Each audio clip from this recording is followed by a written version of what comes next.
3 दिवसांची माहेरवाशीण म्हणून आलेली गौराई अत्यंत थाटामाटात झाली. मात्र आज दुसऱ्या दिवशी गौरी पूजन वेळी गौरीच्या डोक्यावर कणकीचे दिवे लावून 32 कणकीच्या दिव्यांनी आरती केली जाते. या पूजेदरम्यान 16 प्रकारच्या भाज्या आणि पुरणपोळीचा नैवेद्य दाखवला जातो. गौरी गणपतीचा सण मोठ्या थाटामाटात साजरा केला जात असल्याचे आपल्याला पाहायला मिळत आहे.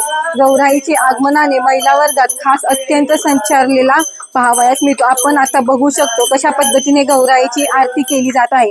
गौराईच्या समोर केलेली आरास देखील लक्ष वेधून घेत आहे. विशेष म्हणजे गीता वाचन करणारी आणि जप करणारी महिला सर्वांचे लक्ष वेधून घेत असल्याचे पाहायला मिळत आहे. यावेळेस प्रथमच आलेला LED लाईटचा मंडप उभारण्यात आला आहे. आपण बघू शकतो कशा पद्धतीने LED लाईटची रचना या मंडपाला केली आहे आणि याच लाईटमुळे संपूर्ण परिसर प्रकाशमय झाला आहे. विशेष म्हणजे याच मंडपाला सुंदर अशा देशी विदेशी फुलांनी सजवण्यात आले आहे. या सजावटीमुळे देवीचे रूप अत्यंत खुलून जात आहे. न्यूज 9 मराठी श्रावणी लवेकर, पंढरपूर.